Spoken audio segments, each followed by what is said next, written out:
জয় যিশু। প্রথম পাঠ প্রবক্তা জেরেমিয়ার গ্রন্থ হতে আজকের বাণী পাঠ। 11 অধ্যায় 18 থেকে 20 পদ। প্রভুর সেবক শত্রুদের হাতে যেন বদ্ধ ভূমির দিকে নিয়ে যাওয়া মেষ শাবকেরই মতো। আমার শত্রুদের চক্রান্তের কথা ভগবান আমার কাছে প্রকাশ করেছেন। সবই জানতে পেরেছি আমি। তারা কি করছে না করছে সে ব্যাপারে তিনি আমার চোখ খুলে দিয়েছেন। এতদিন আমি ছিলাম যেন বাধ্য কোনো মেষ শাবকেরই মতো, বদ্ধ ভূমির দিকে যাকে নিয়ে যাওয়া হচ্ছে।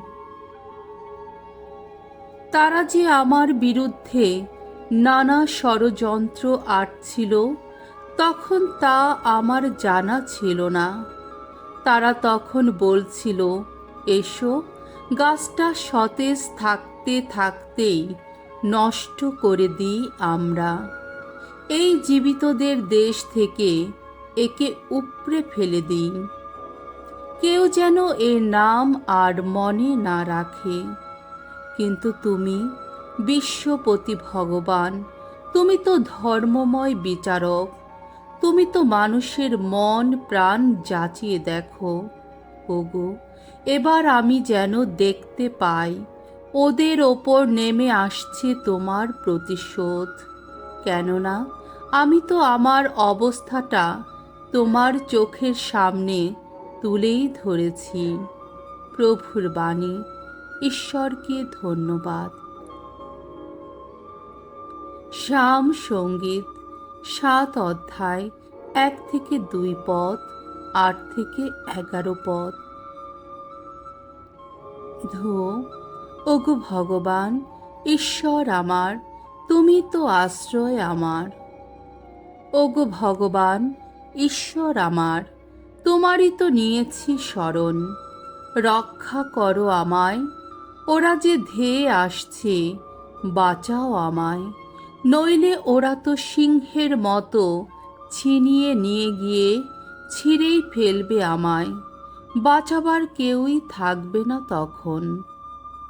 আমি যে ধার্মিক, আমি যে নির্দোষ।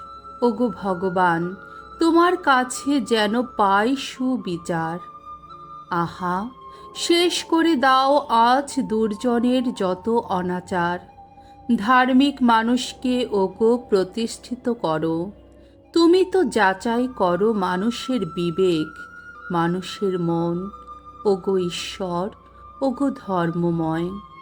আহা, স্বয়ং ঈশ্বর আমার রক্ষা ফলক। সত্য প্রাণ মানুষের পরিত্রাতা তিনি। ঈশ্বর, তিনি তো ন্যায় বিচারক। দুর্জনকে নিত্যই শাস্তির ভয় দেখান তিনি। বাণী বন্দনা। প্রভু যিশু, পরম ঈশ্বরের শাশ্বত বাণী, ধন্য তুমি। সৎ পূর্ণ হৃদয়ে যারা সঞ্চিত রাখে প্রভুর বাণী, আপন নিষ্ঠায় যারা ফলায় ফসল, ধন্য তারা ধন্য। প্রভু যিশু, পরম ঈশ্বরের শাশ্বত বাণী, ধন্য তুমি। মঙ্গল সমাচার। যোহন রচিত মঙ্গল সমাচার 7 অধ্যায় 40 থেকে 53 পদ। যিশুকে নিয়ে জনগণের মধ্যে মতভেদ।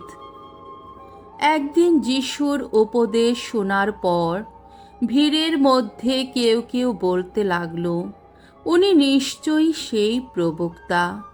কেউ কেউ আবার বলল, উনি তো সেই খ্রিস্ট। কিন্তু অন্যেরা উত্তর দিল, সে কি?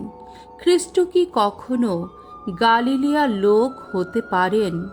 শাস্ত্রে কি এই কথাই বলে না যে খ্রিস্ট হবেন দাউদের বংশধর?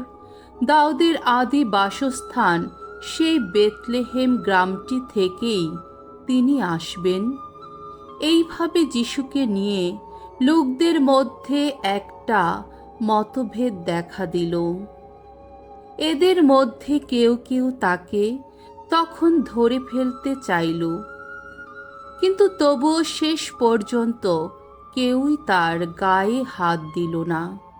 সেই প্রহরীরা প্রধান যাজকদের ও ফরিসীদের কাছে যখন ফিরে এলো, তখন এরা তাদের জিজ্ঞেস করলেন, কি, ওকে তোমরা নিয়ে আসনি কেন?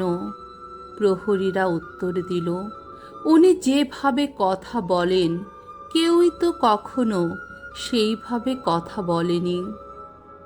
উত্তরে ফরিসীরা বললেন, তোমরাও কি ওর কথাই ভুলেছ নাকি? বলো, সমাজ নেতাদের মধ্যে কিংবা ফরিসীদের মধ্যে কেউ কি ওকে কখনো বিশ্বাস করেছেন? কিন্তু ওই বিধান না জানা লোকগুলো, ওরা তো অভিশপ্ত। তখন ফরিসীদের একজন, আগে যিনি যিশুর কাছে গিয়েছিলেন, সেই নিকোদেম বলে উঠলেন, কারো বক্তব্য আগে না শুনে সে কি করেছে তা জেনে না নিয়েই আমরা যে তাকে দোষী সাব্যস্ত করব, আমাদের বিধান কি সেই নির্দেশই দেয়? উত্তরে তারা বললেন, আপনিও কি গালিলিয়ার লোক নাকি?